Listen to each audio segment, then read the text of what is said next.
June 2న Telangana ప్రజలందరూ తెలంగాణ రాష్ట్ర అవతరణ దినోత్సవంగా జరుపుకుంటారు.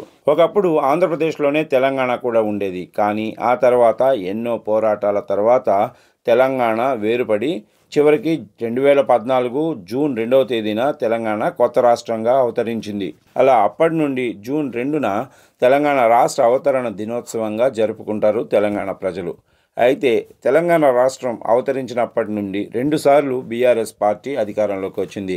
ఆ తర్వాత మూడోసారి కాంగ్రెస్ పార్టీ అనూహ్యంగా అధికారంలోకి వచ్చింది. అయితే బీఆర్ఎస్ పార్టీ గద్దె దిగాక బీఆర్ఎస్ పార్టీలోని చాలామంది నాయకులు కాంగ్రెస్లో చేరారు. ఇక ఈ మధ్య కాలంలో కవిత కూడా బీఆర్ఎస్ పార్టీకి వ్యతిరేకంగా కొత్త పార్టీ పెట్టే దిశగా కనిపిస్తుంది. అయితే తాజాగా రాష్ట్ర అవతరణ దినోత్సవం రోజు కవిత చేసిన పనికి చాలామంది షాక్ అయిపోతున్నారు.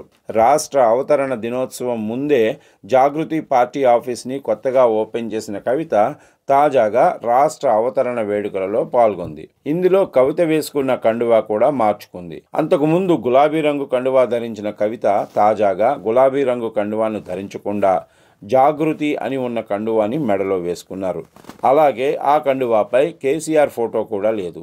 దీంతో కవిత కొత్త పార్టీ పెట్టే దిశగా అడుగులు వేస్తున్నట్లు కనిపిస్తుంది. అలాగే ఈ రాష్ట్ర అవతరణ వేడుకల్లో కవిత జై తెలంగాణ, జై జాగృతి, జై కేసీఆర్ అని చెప్పింది కానీ జై బీఆర్ఎస్ అని ఒక్కసారి కూడా తన నోటి నుండి పలకలేదు.